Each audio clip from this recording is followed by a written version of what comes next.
Now, Judith Sloan has written an excellent piece in The Australian today on Jim Chalmers' wishful analysis of yesterday's GDP figures. She writes, Jim Chalmers is living on another planet when he tells us with all the uncertainty in the world, any growth is a decent outcome. This is not a decent outcome. Taking out the rise of GDP per capita in the last December quarter, 8 of the 9 past quarters have been negative GDP per capita, a reasonable measure of living standards. The economy is on life support, and it would be better to recognise this. Nick, is the Treasurer living in fantasy land? Surely he knows how grim these figures are.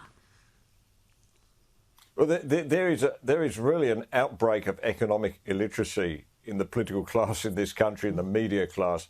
I fear that Jim Chalmers is suffering from it because, you know, what is a per capita recession? It means that families, on average, are will be poorer next year than they are this year. That's the reality of it. They'll have less money, less wages, less money in their pockets. And I tell you what, Rita, in some of the places that I visited during the election out in Western Sydney, it is biting. There are families out there that are really hurting, really badly hurting, that are queuing up at food kitchens, the entire family, to get their dinner. Now, none of that is apparent, of course, in the nice suburbs where people like Jim Chalmers live. You know, people are doing quite fine there. But this is really causing a lot of pain, and it's very discriminatory in the pain it causes, in that the poorest get hurt worse by a per capita recession. So where this fits in with Labor's mantra of no one left behind, I'm not really sure.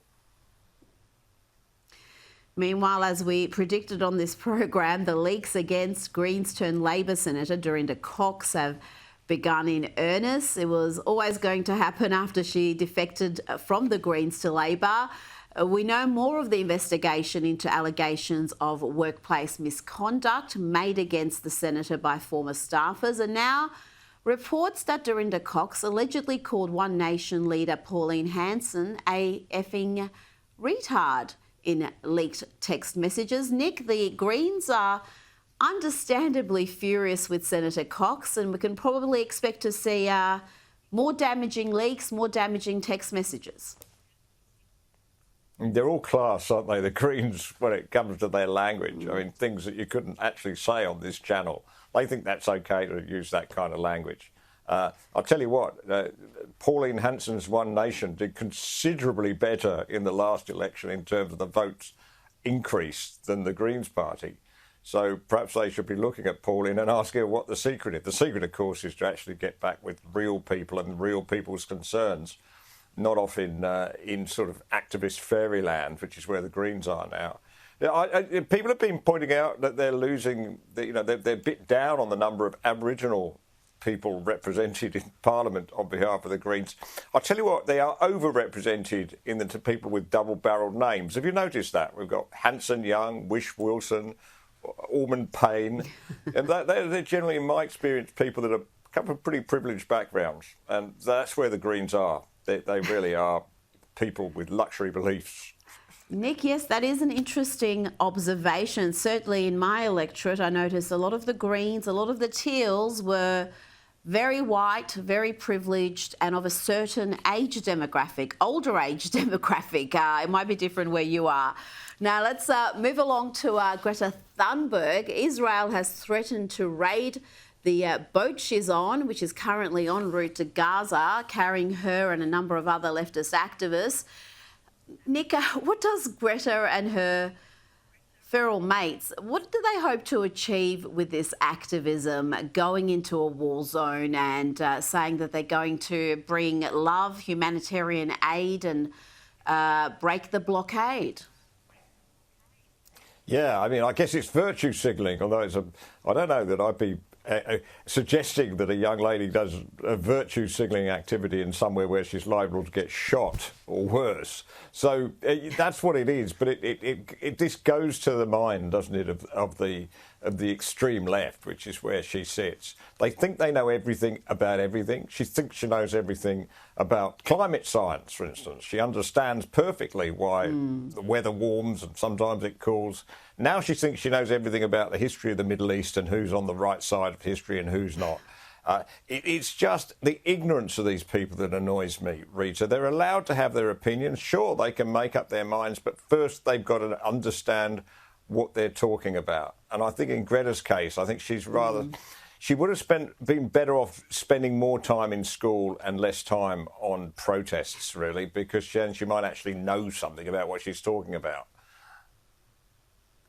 Well, there seems to be a lot of crossover with these activist groups, Nick, the ones who are all about climate change, the anti-Israeli protesters, the race-obsessed ones.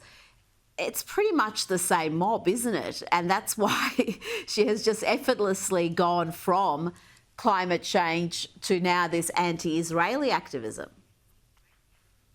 Yeah, of course, our Green Party has done exactly the same thing, as we've commented before. This seems to be a natural progression. When they start losing traction on one issue, I think they always look for another one to move on to. So, sooner or later, they'll get bored with the Palestinian cause and they'll find something else. I don't know what it'll be, but they always have to be sort of for their own sense of righteousness. They have to be one step ahead of everybody else, and it always really has to just be about that, nothing more.